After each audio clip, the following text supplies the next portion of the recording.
루카가 전한 거룩한 복음입니다.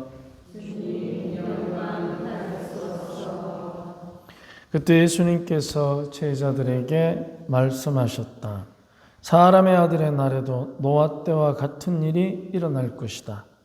노아가 방주에 들어가는 날까지 사람들은 먹고 마시고 장가들고 시집가고 하였는데 홍수가 닥쳐 그들을 모두 멸망시켰다. 또한 롯 때와 같은 일이 일어날 것이다. 사람들은 먹고 마시고 사고 팔고 심고 짓고 하였는데 롯이 소돔을 떠난 그날에 하늘에서 불과 유황이 쏟아져 그들을 모두 멸망시켰다. 사람의 아들이 나타나는 날에도 그와 똑같을 것이다. 그날 옥상에 있는 이는 세간이 집안에 있더라도 그것을 꺼내려 내려가지 말고 마찬가지로 들에 있는 이도 뒤로 돌아서지 마라. 너희는 롯의 아내를 기억하여라. 제 목숨을 보존하려고 애쓰는 사람은 목숨을 잃고 목숨을 잃는 사람은 목숨을 살릴 것이다. 내가 너희에게 말한다. 그날 밤에 두 사람이 한 침상에 있으면 하나는 데려가고 하나는 버려둘 것이다. 두 여자가 함께 맷돌을 하고 있으면 하나는 데려가고 하나는 버려둘 것이다. 제자들이 예수님께 주님 어디에서 말입니까? 하고 묻자 예수님께서 그들에게 이르셨다. 시체가 있는 곳에 독수리들도 모여든다. 주님의 말씀입니다.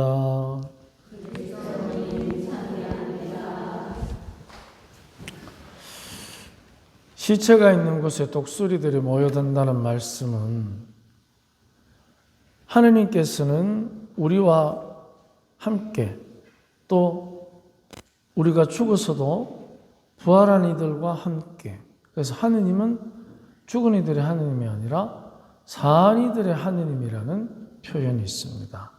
그것처럼 시체가 있는 곳에 독수리가 모여든다는 것은 이미 죽은 사람들을 의미합니다. 우리는 죽은 사람이 될 수가 없습니다. 지금도 살아있고 죽음의 마지막을 거쳐서 부활하기 때문에 우리는 모두가 영원히 살아있는 사람들입니다. 그렇기 때문에 시체가 있는 곳에 독수리가 모여든다는 것은 바로 죽음을 의미합니다. 우리는 죽지 않기 때문에 그러면 어디에서 이런 일이 일어나겠습니까? 라고 묻는 제자의 질문에 예수님께서는 답변을 죽음으로 답변합니다. 그렇다면 우리는 죽음이 우리에게는 아무런 문제가 안 되기 때문에 왜? 우리는 부활의 영광이 있기 때문입니다. 그렇다면 이런 일들은 바로 죽음이 있는 곳에서 일어난다는 말씀입니다. 그런데 우리는 죽음이 없기 때문에 우리는 거기에 연연할 필요가 없이 이제 살아있되 죽은 것 같은, 근데 죽었는데 죽지 않는 것 같은 이런 삶을 우리는 후자의 삶을 살아야 합니다. 죽은 것 같은데 죽지 않는 삶. 바로 그곳에는 여러 가지의 삶의 덕목들이 있겠죠. 죽었는데 죽지 않은 삶. 바로 그 삶을 우리는 실질적으로 나이가 들고 태어나고 하는 이 세상에서 살 때 그 죽음을 넘어선 삶에 대한 희망을 무엇으로 우리는 서로가 서로에게 전달해 주는가? 그것은 다름이 아니라 사랑입니다. 사랑으로 우리는 서로가 서로에게 죽음을 넘어선 삶의 희망을 전달해 주는 것입니다. 그것도 그 사랑은 어떤 사랑이냐? 내 마음대로 하는 사랑은 사랑이 아니라고 우리는 잘 알고 있습니다. 내가 주고 싶을 때 주고 받고 싶을 때 받는 거. 그것은 사랑이 아니라 계산이라고 합니다. 왜냐하면 사랑은 주고 싶을 때 주고 받고 싶을 때 받는 게 아니고 그냥 영원한 겁니다. 지금은 하고 내일은 안 하고 과거는 했고 지금은 안 하고 그럴 수 있는 것은 사랑이 아닙니다. 물론 표현의 형태는 다르겠지만, 즉 태아가 산모에 함께 있을 때, 그때는 태아 안에서 아이가 자라는 사랑, 출산을 하고 나면 서로가 다른 형태로 사랑을 하게 됩니다. 하지만 사랑은 변함이 없습니다. 그래서 표현의 형태는 다르지만 원천적으로 사랑이라는 것은 영원한 것입니다. 우리가 흔히들 그래 얘기합니다. 영원한 사랑이 어디에 있습니까? 시간이 지나면 사람 마음이 변하는데 바로 거기에 사랑의 필요성이 더욱더 중요해집니다. 마음이 변하는 거. 근데 마음이 변하지 않도록 우리 스스로들이 사랑의 조건들, 그 사람을 사랑할 수 있는 조건들을 하나씩 깨트려가는 것. 즉, 그 사람을 내가 사랑해야 되는 조건을 내가 버리지 않으면 사람의 마음은 사랑이라는 이름으로 마음이 변하는 경우가 참 많습니다.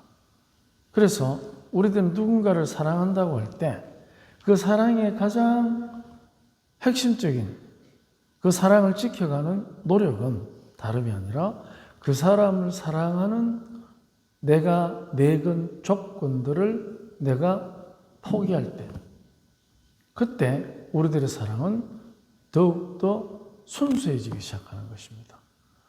누구든지 다른 사람을 사랑할 때 조건을 내걸게 되면 그것은 그 조건의 메인, 서로의 만남이기 때문에 반드시 그 조건 때문에 걸림돌을 만들게 됩니다.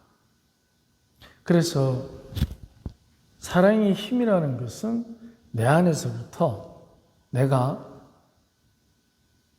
원하고 기대하고 바라는 사랑의 조건들을 내가 포기해 갈 때, 그때 우리의 사랑은 이제 힘을 내기 시작합니다.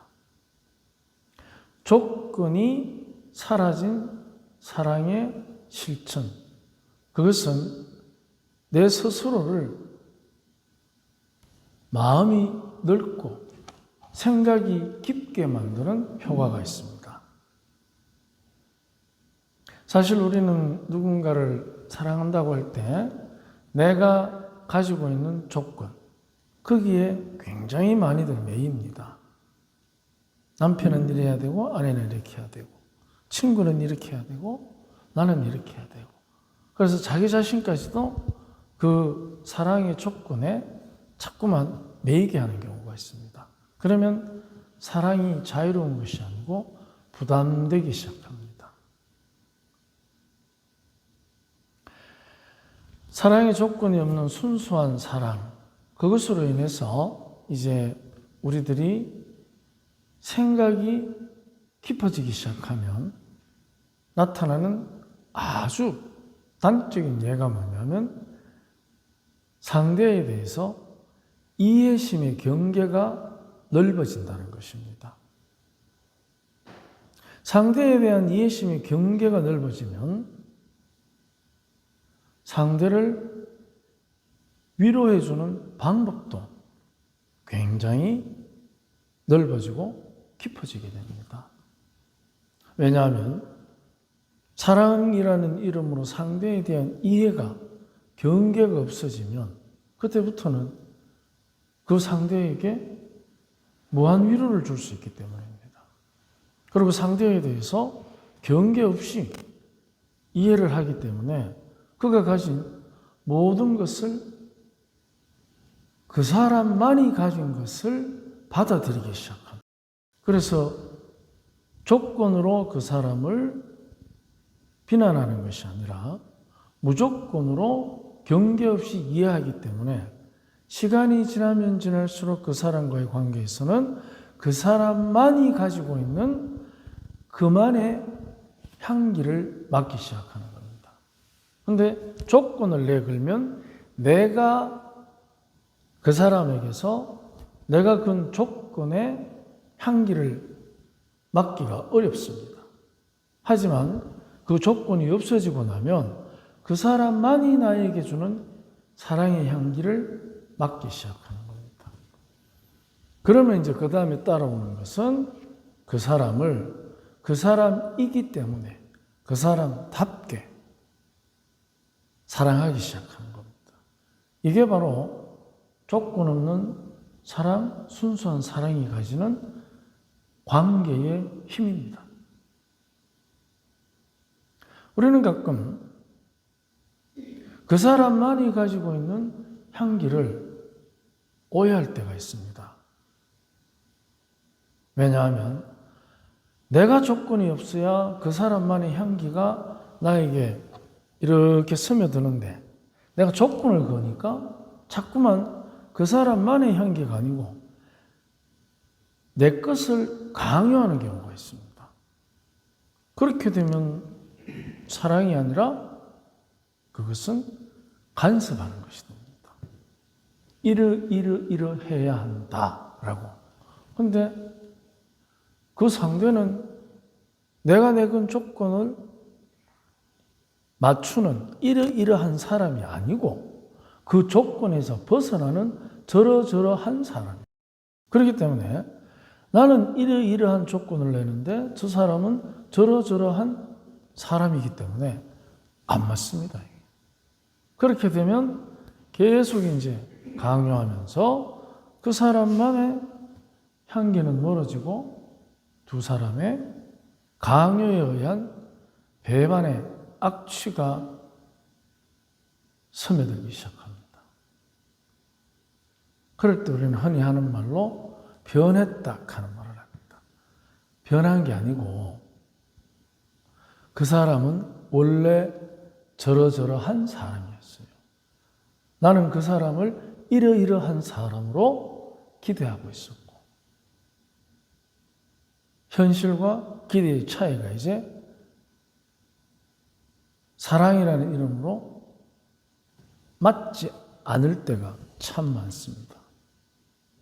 그래서 우리는 죽음을 넘어선 삶의 희망을 가진 주님을 믿는 사람들입니다. 하느님의 자녀들이기 때문에 죽음을 넘어선 희망의 표시는 다름이 아니라 순수한 사랑일수록 훨씬 더 그 힘이 강합니다. 죽음이 두려운 사람들이 많으실 겁니다. 거기에 독수리가 모여듭니다. 그 뜻은 바로 죽음을 두려워하지 말라는 것입니다.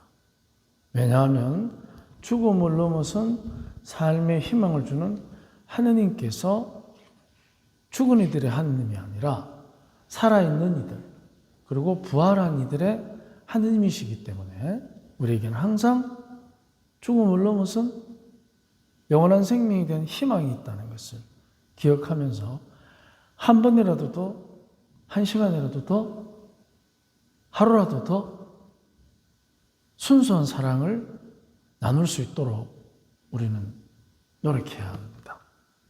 그래서 순수한 사랑의 향을 실천하고 있다는 것이 내가 사랑하는 그 사람만의 향기를 내가 느끼기 시작할 때 나는 되도록이면 그 사람을 사랑하는 조건을 없애고 그럴 때 우리는 이제 하나님께서 우리 안에게 우리에게 산 이들에게 부활한 이들에게 주신 삶의 에너지 그것을 행복하게 나눌 수 있을 것입니다. 이제 우리가 유령성월도 저물어 가고 있는데 오늘 딱 이제 15일이잖아요. 절반을 보내면서 죽음을 두려워하지 않는 하느님 자녀들의 희망 그것을 주님께서는 우리에게 주시고 오늘도 복음을 통해서 분명히 말씀하십니다. 둘 중에 하나는 두고 하나는 데려갈 것이다. 그것은 버리고 취하고가 아니고 살아있는데 죽은 것 같은 사람이 있고 죽은 것 같은데 죽지 않는 사람이 있다는 것입니다. 그러면 가항조점은 죽음이 어떤 것이냐? 그것은 사랑하지 않으면 어쩌면은 살아있어도 죽은 것과 같다는 뜻일 겁니다. 오늘 하루 우리가 더 순수한 사랑으로 행복합시다. 아멘.